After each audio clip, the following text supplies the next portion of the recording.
Hello everyone. This is the second lecture to the Physics Bridge course.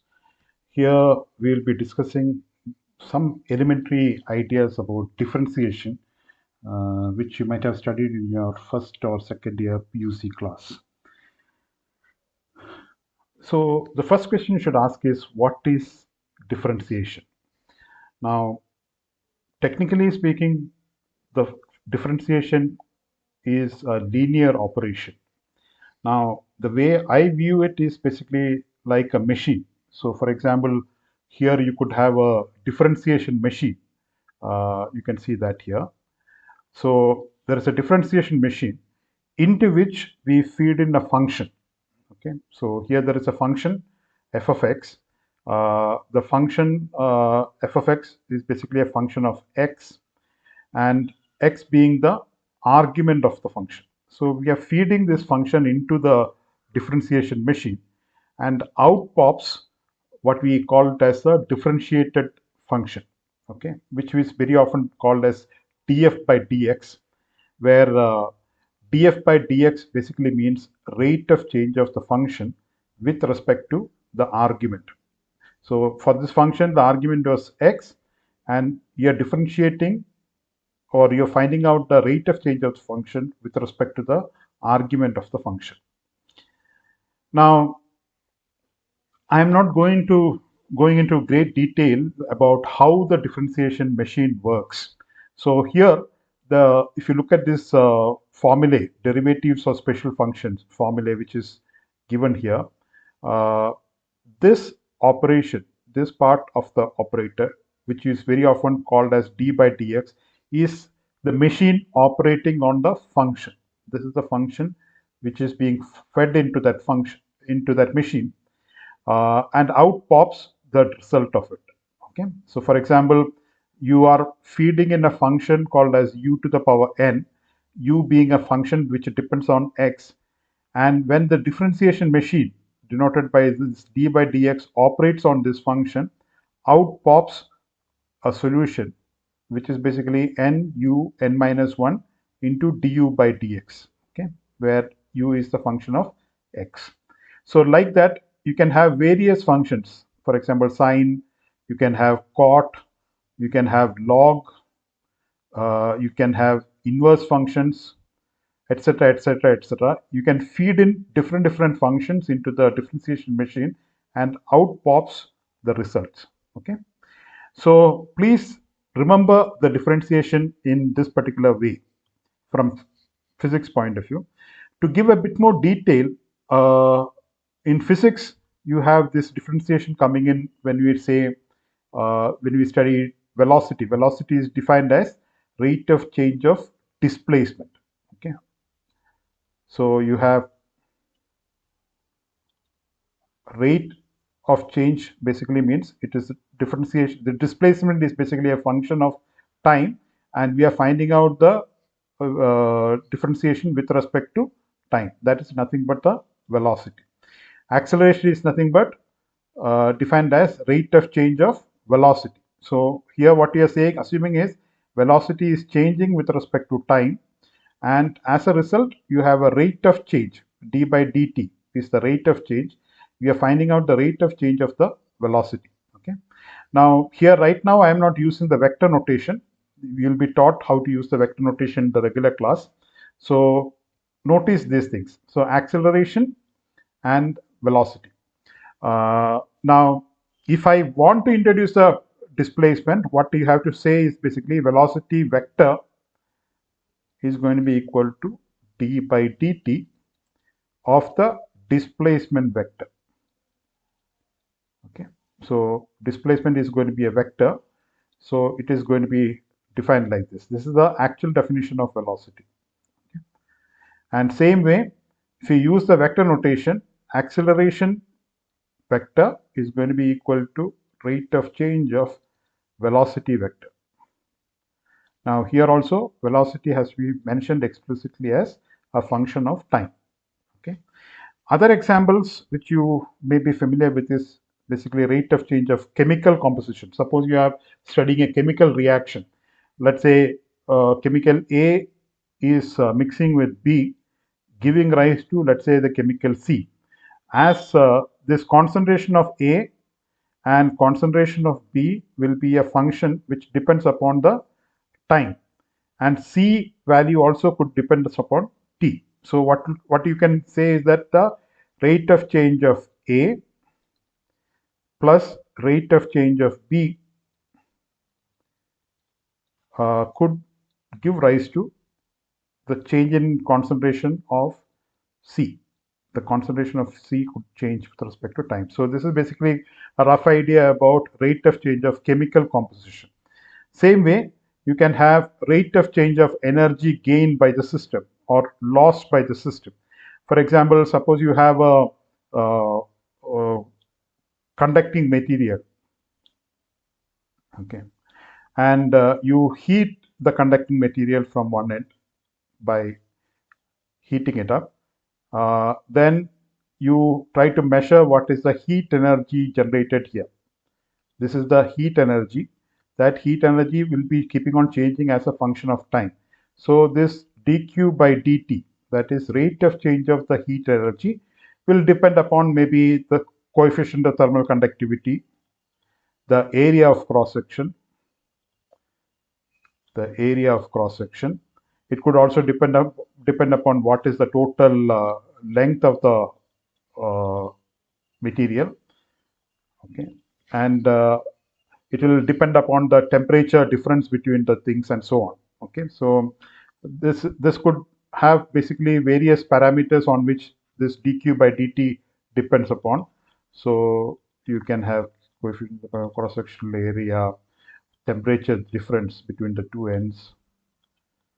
Okay, sorry, dq by dt,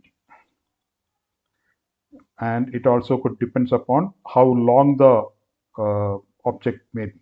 Okay, so the rate of change of energy is another example where the energy is changing with respect to time, and that can be expressed in the form of a differentiation.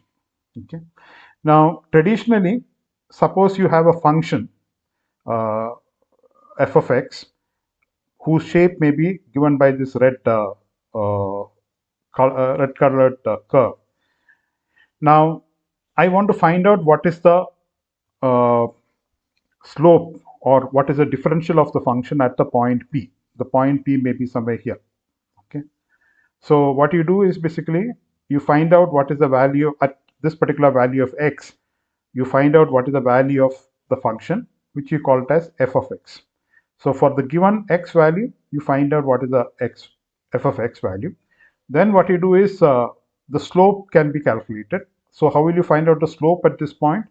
For that, what you do is first you shift the position of the you assume that the x value changes from x to x plus delta x being a very small quantity, and at this position you find out what is the value of the function once again. Okay, so the function's value will be f x plus x because the argument has changed now to x plus delta x. Now what you do is basically we call this distance, that is from here to here, this distance we call it as delta f, and this distance is basically what you call it as delta x as shown here.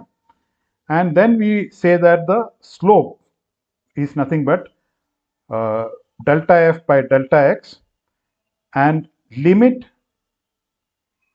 delta x tending to 0. That means basically this separation between the 2 points are basically tending to 0. Okay. Under that situation, we define it as df by dx, and this df by dx is nothing but tan theta. So that also we can see it from here. So if this angle is equal to theta, okay, so assume that this is tending to 0. When it's tending to 0, this distance will be also equal to delta f. We'll see it in the next diagram. So what you happen is initially which we had was basically two values, f of x and f of x plus delta x, and as delta x tending to 0, that is it is coming closer and closer to this will lie almost very close to the the f of x value. F of x plus delta x will be almost on top of f of x, and x plus delta x will be almost on top of delta f. Under this situation, out here you can find out what is the slope. So if you zoom into this area where we're talking about, what you're going to see is basically that curve, which is very weird looking, would have almost become like a straight line. And for that particular straight line, this distance is what you find out, and this is nothing but delta f, and this is delta x. This is in the limit delta x tending to 0, and this is tan theta, and then you have delta f by delta x is equal to df by dx, which is equal to tan theta. Okay. Now, the exact definition of first derivative of f prime is given by this expression. F prime is nothing but same as df by dx, which is equal to limit delta x tending to 0. You find out what is the value of f of x plus delta x minus f of x divided by delta x. So this limit delta x tending to 0. Now here there's a very important criteria. The criteria is basically the slope should exist. What do you mean by that? For that, let's go back a bit more once again. For example, you have a point here. Okay, you can see this point here. Here what is happening is basically the slope may not exist, because if there is a discontinuity at that point, as you can see here, there is a discontinuity here, then the slope may not exist at all. Okay, so that's the meaning of statement, the slope exists. Now I'm giving you certain basic problems. You have to find out what is the derivative of f of x, which is equal to x squared sine x. Another thing which you have to find out is basically derivative of 3 plus x squared whole cube. And the final one is basically you'll have to find out what is the derivative of x cube minus 3xy plus y cube is equal to 2. For doing these sums, you can use the chart which I showed you earlier, which is basically a summary of how the differentiation machine basically works. Okay. Anyway, what I'll do is I'll show you the set solutions for these two, and from the solution we will get certain ideas. So that's the reason why I'm planning to show the solution of these two. This one I'll expect you to do it yourself as a homework assignment. Okay. So first one is basically the function which given was is given as x cube is equal to sine x. I mean x cube into sine x. That is the function which is given to you. If you try to plot this function, you will see that the function has got a shape which looks somewhat like this. Okay. You can use the Mathematica software which I told you about earlier, and then you can try to plot it. You can even try to find out how the variation happens. You can zoom into this thing by restricting your plotting area from minus 100 to plus 100. That you can do it in the Mathematica. Now the solution to this one also will be given by Mathematica itself. X cube sine x. The solution is basically this. I'm not showing you the individual steps in solving this. Now let's look at the solution of this thing, and the solution is plotted here. You can see the solution here. Now if you notice, there is a place here corresponding to this point. You can see that there is a place here. When it comes to this particular part, you will see that the slope is basically equal to 0. That means if I try to find out the slope at this point, theta value is equal to 0. Same way, you will get theta value equal to 0 here. You will get sine theta value, tan theta is equal to 0 here. You will get tan theta is equal to 0 here. Okay, so please remember that. Okay, so this point where the slope, let's call this one as point A.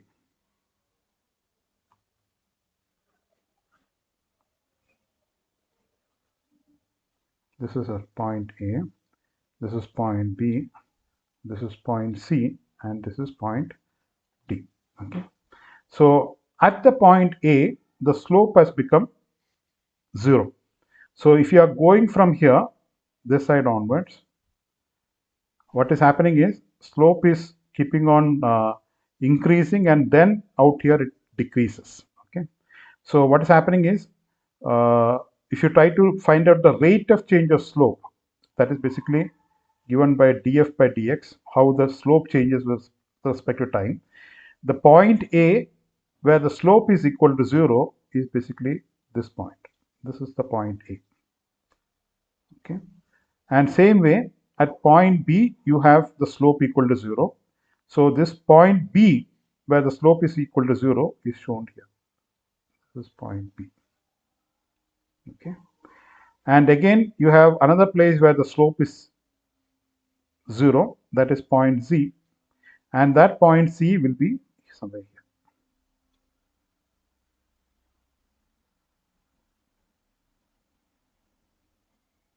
Sorry, I'm slightly wrong. Here also there is a place here where the slopes are basically equal to 0. So that point is here. Let's call it as this is B prime. So here you have B prime, and here this point also there is a C prime. So that is basically C prime. And then you have the point C here where the slope is again 0. That point C is going to be here. Okay, this is going to be C. And another place where the slope is going to be equal to 0 is basically point D. And that point D is going to be, this is the point D where the slope is going to be equal to 0. So if you plot these functions, you can have a one-to-one correspondence between the places where the slopes becomes equal to 0 in this plot. Okay. So this is the second derivative of the function. This is related to the curvature, that we'll come to that later. So the second derivative basically tells you that out here, what is happening is the slope is initially increasing and then it is decreasing.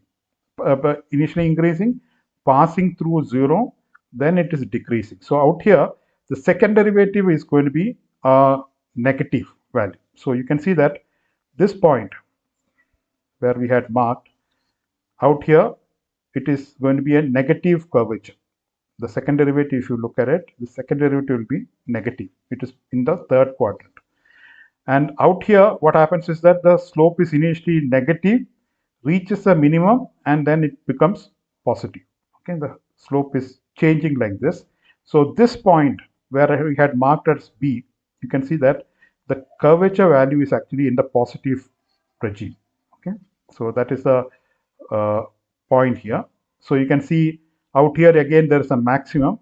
If you have a maximum, then what happens is that the curvature increases, reaches a minimum, and then decreases. So that is basically the point B prime. So that corresponding to this region, basically. Okay. So you can see this one-to-one correspondence between the curvature part and how, going back, I'll proceed ahead. Now the question is basically, does the derivative always exist? Okay. So the answer to that is basically it need not always exist. For a derivative to exist, the idea is basically the function has to be continuous, okay, and also the slope has to be continuous. Okay. So if you have a sudden transition like this, what is happening is here you have a slope which is positive. Okay, this region the slope is positive, whereas this region the slope is negative. So if you have such kind of a situation, then very often you will not have the slope existing. Whenever there is a sharp discontinuity, slope, the derivatives need not exist at that point. So you have x here. There is a, the aim is to find out what is the slope at point A. So what you do is you basically find out what is the slope of the function delta x smaller, that is at this position you find out what is the slope, and then you find out at position x plus delta x, that is this region, you find out what is the slope. Now what is going to happen is, as you keep on reducing delta x and go to this side, the slope should be continuous. That's what I meant. Same way, if I go in this direction, that is you go in this direction also, the slope should be continuous. So in this case, you'll see that this continuity is not there. Continuity of slope is not there. As a result, the derivative need not exist. So the statement which we very often say is that a function that is differentiable at x is necessarily continuous. Okay, so if a function is differentiable, then the function has to be continuous. Okay, but all continuous functions doesn't have to be differentiable at x. For that, we had this example of the sharp transition. The function is continuous, but it is not differentiable at this point. Okay, so even in this particular case, you will say that this region is a place where there is no continuity. Okay, now let's look at this portion a bit more carefully. So we have shown that df by dx is nothing but the slope delta x, is equal to the tan theta. So from this particular part, you can also show that delta f is nothing but dou f by dou x into delta x. How do you get that? This because delta f, if you look at this equation, delta f is equal to tan theta into delta x, okay, or dx. This is nothing but tan theta is nothing but df by dx. So that is why you get df by dx into delta x. Okay, so that is the equation which you have got here. There's a correction here, delta f. Okay, delta x. Now, what is the use of this formula? One classic example I can show you is this. Suppose you have a geostationary satellite. So this is the Earth, and you have a geostationary satellite which is going around the Earth, somewhat like this. Now, this distance is basically given to you as 36,000 kilometers. So this distance is 36,000 kilometers. Okay. Now somebody comes and kicks the satellite. Okay. So as a result of this kick, the satellite moves to this position. Okay.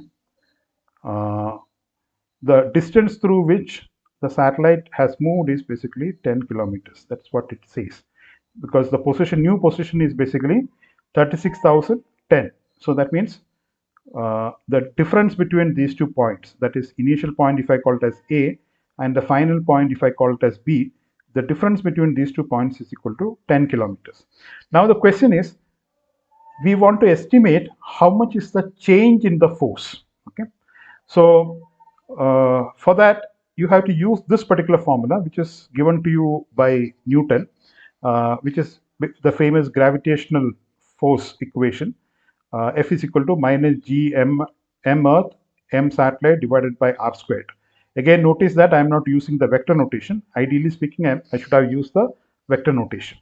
Now, a person who is not comfortable with the differentiation, what he will do is basically he will find out what is the force when the radius is r plus delta r, which is basically minus g m earth into m satellite divided by 36,000 plus 10 kilometers whole squared. Then he will find out what is the force at r, which is nothing but minus g earth m sat divided by 36,000 whole squared. Then you subtract one from the other.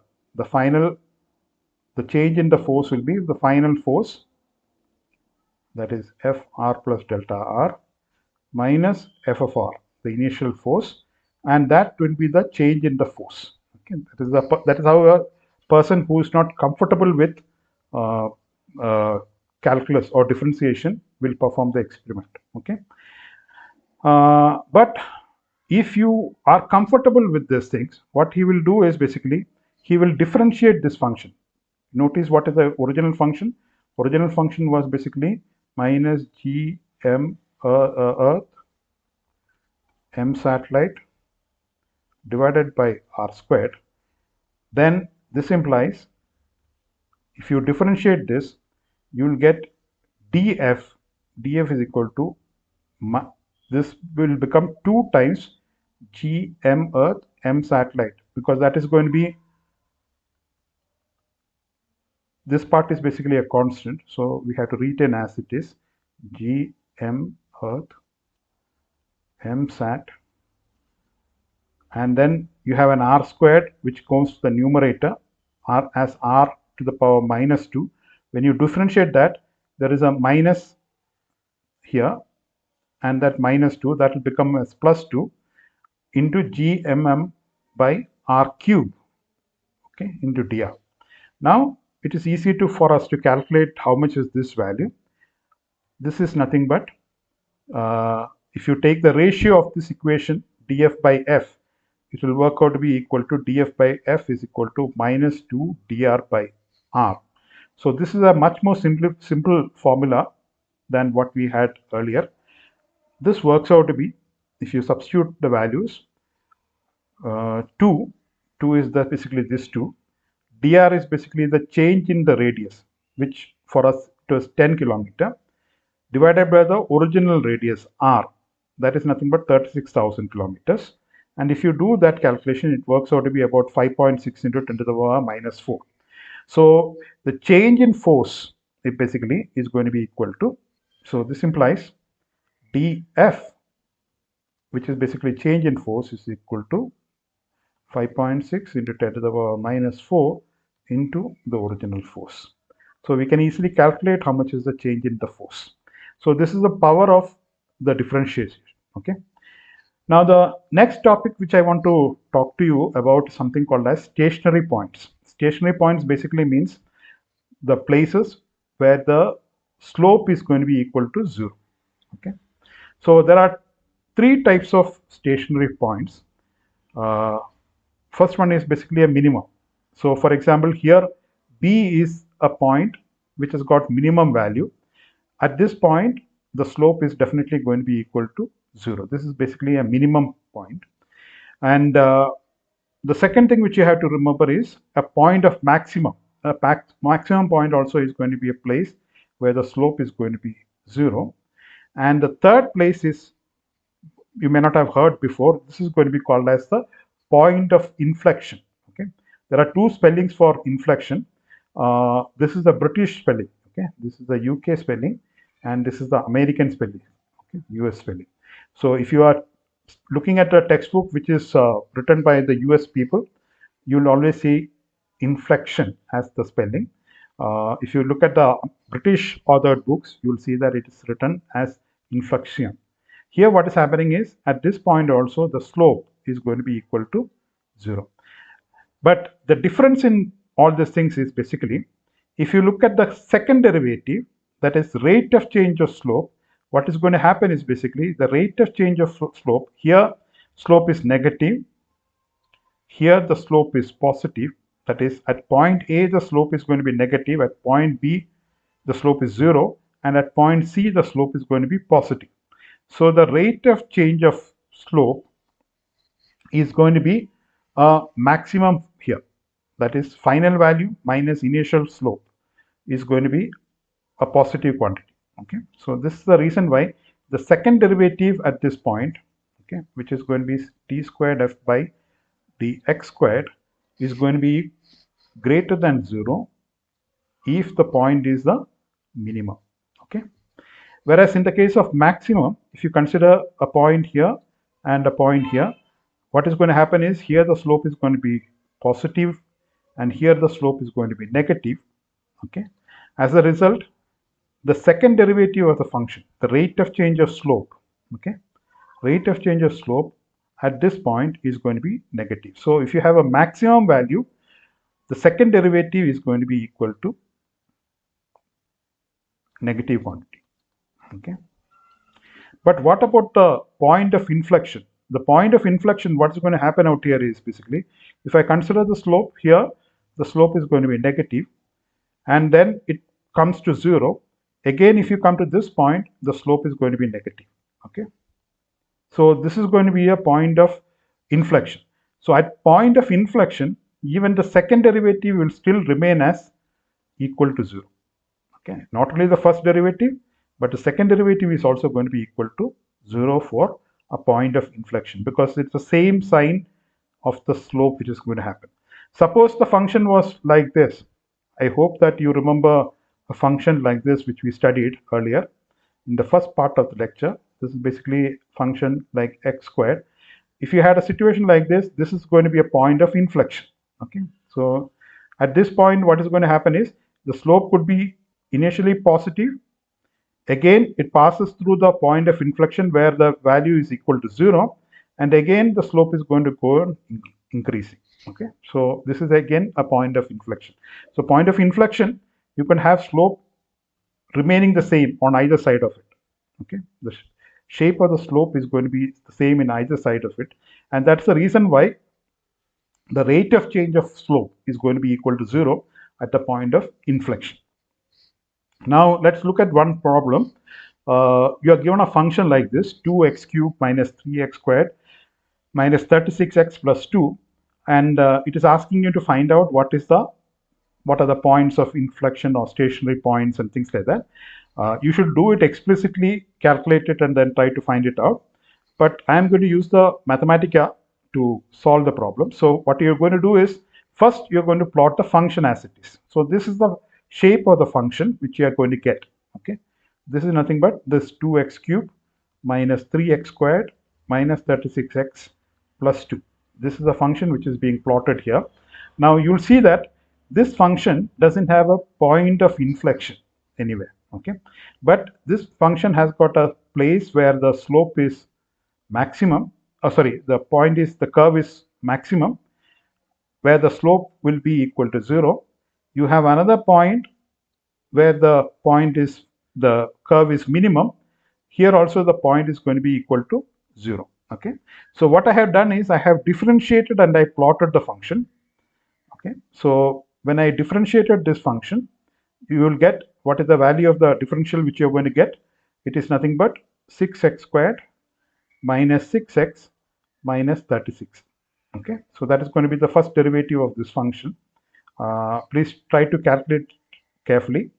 So if you do this, you will basically get a second order equation. Now second order equation, if you remember, we saw that it is nothing but a parabolic equation. Okay, and the moment you have a second order equation, you have a parabola.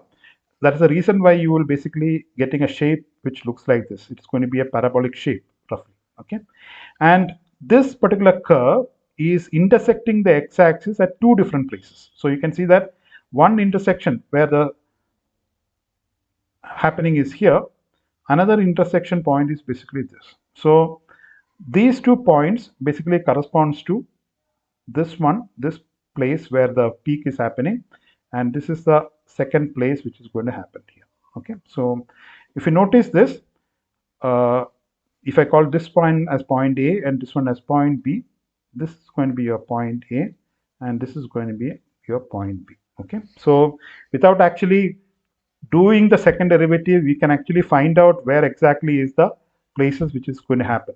Okay, where the point of where the slopes are becoming equal to 0.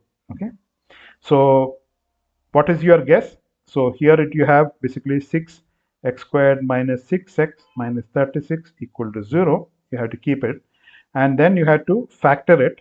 If you do that factorization, what are you going to get? You're going to get x minus 3, okay, into x plus 2 is equal to 0. There is going to be the factor. Okay, you can check it out. So you have x squared. Okay, then you get so you can take the common factor out first. So what you'll get is basically x squared minus x minus 6 is equal to 0. That is what this equation going to be identical to. So if you factor this, you get x minus 3 into x plus 2 equal to 0. This is corresponding to this point. This is corresponding to this point. Okay, so this is the basic idea of that. So just to make it clear to you that this point is the maximum point and this one is minimum. If you notice, if you take the second derivative of this function, you will see that out here, that is this region, the slope is basically in the third quadrant. The second derivative, when you plot, it is in the third quadrant where it is values are all going to be negative. Okay, whereas this point is basically a point of minimum. So when you have a point of minimum, second derivative has to be positive. So that's the reason why this region, where the in the 2 to 4 region, you will see that the second derivative is basically lying in the positive regime. Okay, so that also you can see that here graphically. Okay, so with this, I'll wind up the lecture. Thank you all.